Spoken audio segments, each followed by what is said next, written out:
after being locked down at home, for more than 100 days and having to go back to work but receiving this and indicating that it might be the end of my career.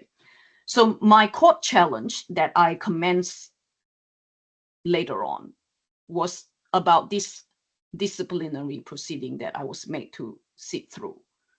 So in my mind, I thought, again, vaccination has never been part of the requirement of my job. I have been in my job for 7 years. Why now? And why this provision? So it's quite serious. And it caused me to lose income. Russell, I lost so during the period that I was made to sit through Section 69 proceeding, I was completely without income. My employer has, at the time, decided that leave without pay would fit that definition of what I'm doing. So they placed me on it without my consent, causing me to essentially be without an income for a period of time while that proceeding goes on.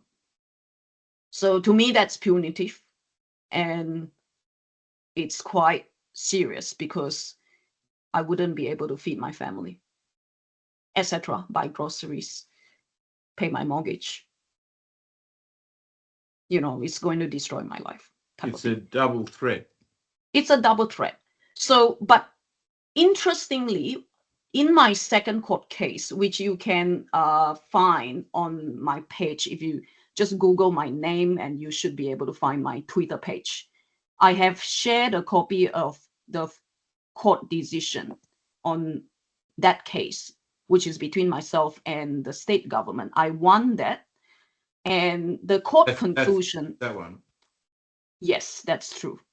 That's the right one, Russell. So the court has come to two main conclusions. The first is the vaccination direction that is being imposed on me was, while it may be lawful, it's not reasonable in my circumstances.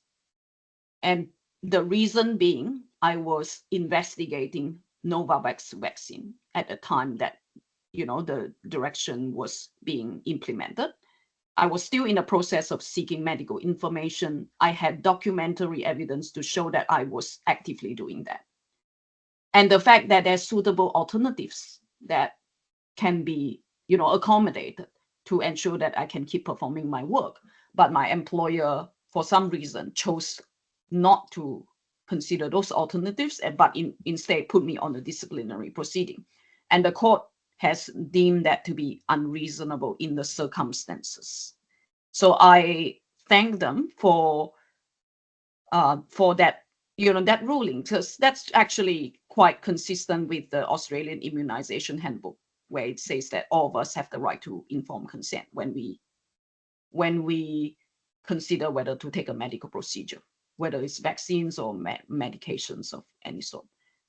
So, and that being one of the main reason why I won my case. The second reason that the court stated as to why that I won was the technical definition of leave without pay. And this is the disciplinary proceeding part of my case. Sorry, just turn that off. So I was placed on leave without pay while I was made to sit through the Section 69 proceeding. And there was no legal basis for them to do that, which, deprived me of my income while I was still facing a work situation of having to prove whether I have a misconduct or not.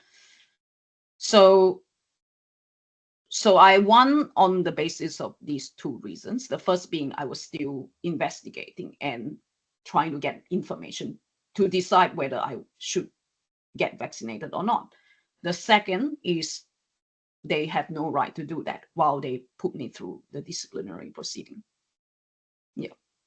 Chin, did they back pay you? They back paid me recently after I won. With interest? After I won the second case, they paid me back my salary